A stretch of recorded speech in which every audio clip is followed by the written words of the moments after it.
Thank you. Hey, Wisconsin.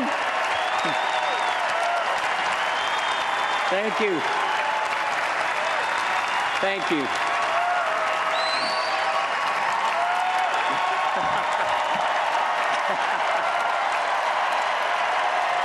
guys are great. Thanks so much.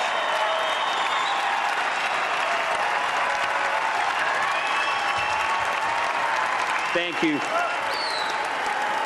Mr. Chairman, delegates, and fellow citizens, I am honored by the support of this convention for Vice President of the United States.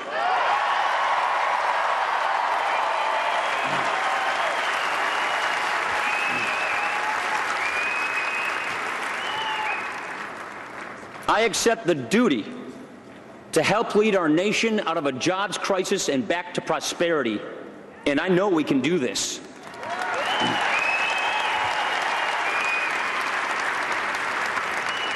I accept the calling of my generation to give our children the America that was given to us, with opportunity for the young and security for the old.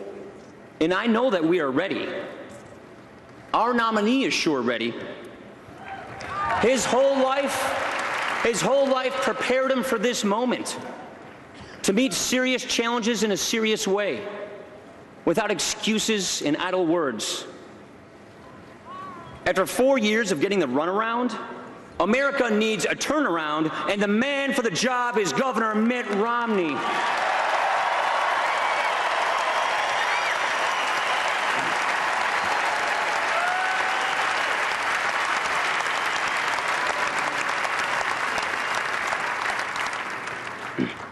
I'm the newcomer to this campaign, so let me share a first impression. I have never seen opponents so silent about their record and so desperate to keep their power. They've run out of ideas. Their moment came and went. Fear and division is all they've got left.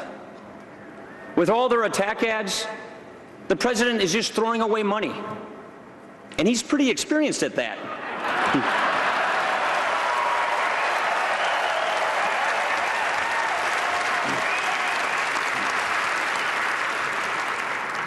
You see, some people can't be dragged down by the usual cheap tactics because their character, ability, and plain decency are so obvious.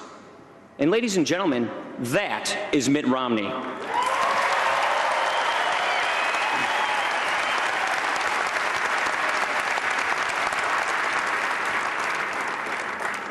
For my part, your nomination is an unexpected turn. It certainly came as news to my family. And I'd like you to meet them. My best friend and wife, Jana, our daughter, Liza, and our boys, Charlie and Sam.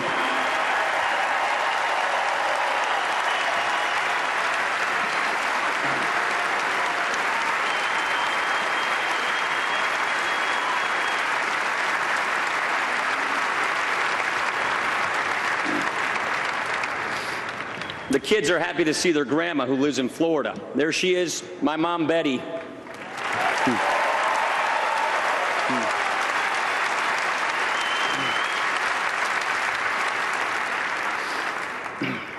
My dad, a small-town lawyer, was also named Paul.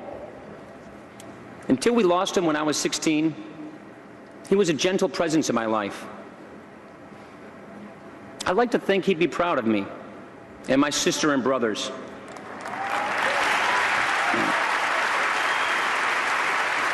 You know what? I'm sure proud of him and where I come from, Janesville, Wisconsin.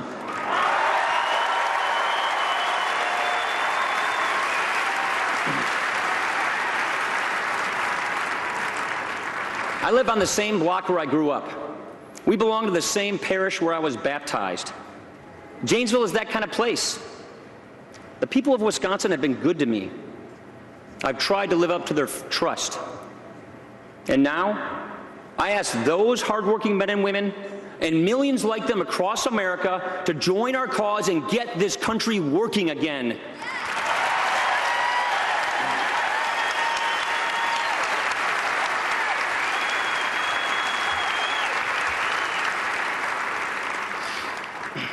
When Governor Romney asked me to join the ticket, I said, let's get this done. And that is exactly what we are going to do.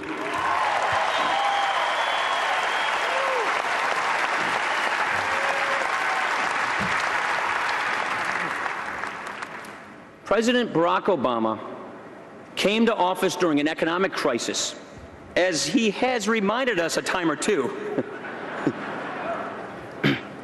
Those are very tough days. And any fair measure of his record has to take that into account. My home state voted for President Obama. When he talked about change, many people liked the sound of it, especially in Janesville, where we were about to lose a major factory.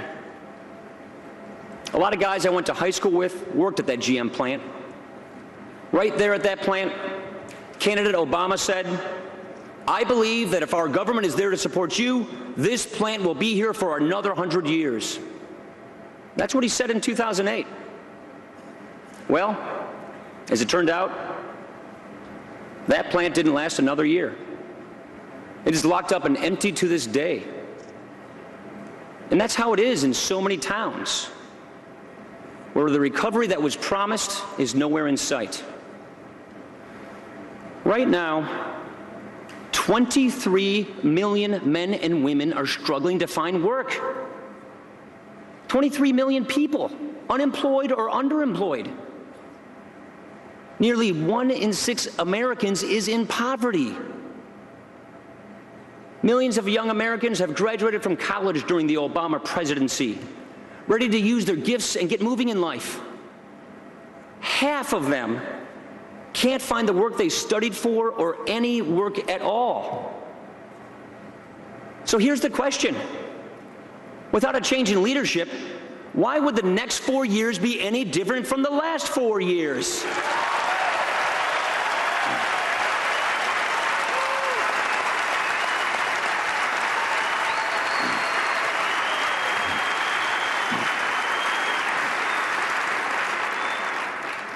The first troubling sign came with the stimulus. It was President Obama's first and best shot at fixing the economy, at a time when he got everything he wanted under one-party rule. It cost $831 billion, the largest one-time expenditure ever by our federal government. It went to companies like Solyndra, with their gold-plated connections, subsidized jobs, and make-believe markets. The stimulus was a case of political patronage, corporate welfare, and cronyism at their worst.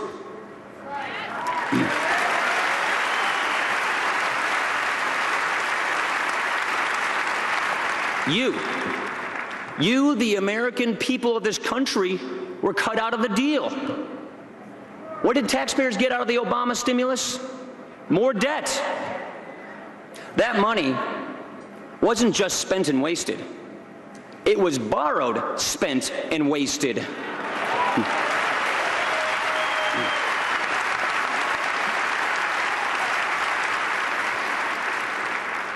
Maybe the greatest waste of all was time. Here we were, faced with a massive job crisis, so deep that if everyone out of work stood in single file, that unemployment line would stretch the length of the entire American continent. You would think that any president, whatever his party, would make job creation and nothing else his first order of economic business. But this president didn't do that.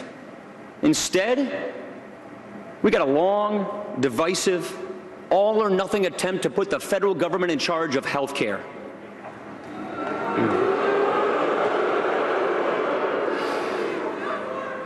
Obamacare comes to more than 2,000 pages of rules, mandates, taxes, fees, and fines that have no place in a free country.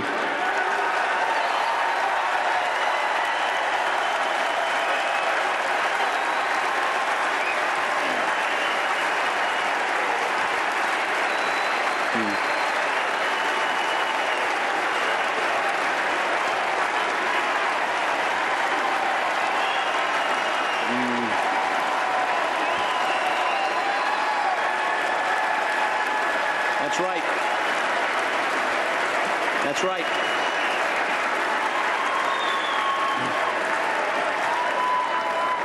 You know what?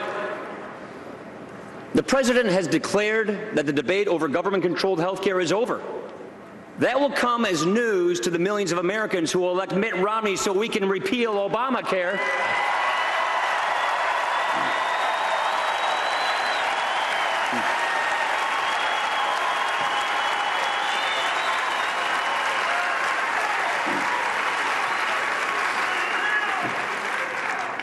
And the biggest, coldest power play of all in Obamacare came at the expense of the elderly.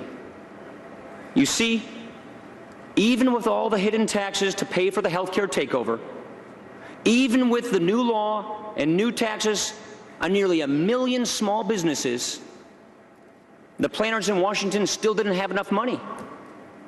They needed more. They needed hundreds of billions more. So they just took it all away from Medicare. $716 billion funneled out of Medicare by President Obama. An obligation we have to our parents and grandparents is being sacrificed, all to pay for a new entitlement we didn't even ask for.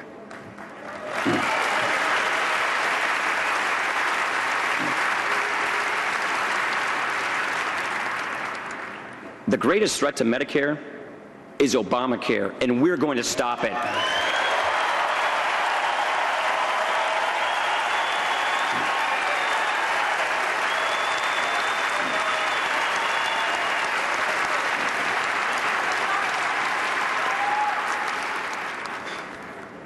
In Congress, when they take out the heavy books and the wall charts about Medicare, my thoughts go back to a house on Garfield Street in Janesville.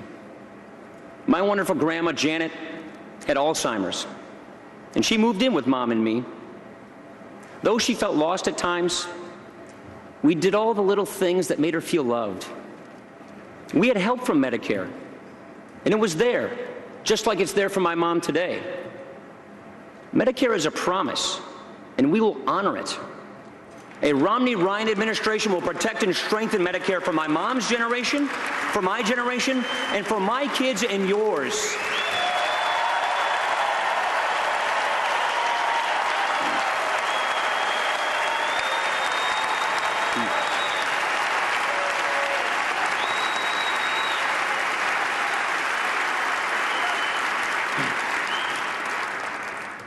So our opponents can consider themselves on notice. In this election, on this issue, the usual posturing on the left isn't going to work. Mitt Romney and I know the difference between protecting a program and raiding it. Ladies and gentlemen, our nation needs this debate. We want this debate. We will win this debate.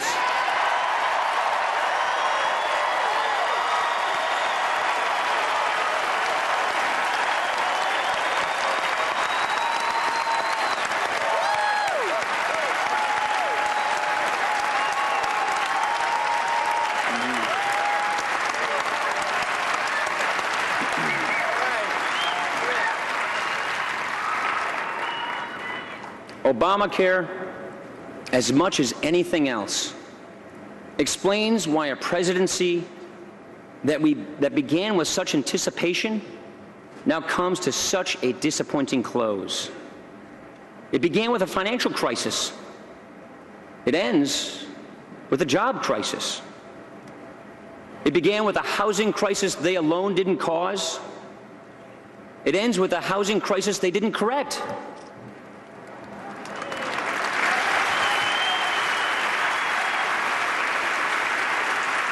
It began with a perfect AAA credit rating for the United States.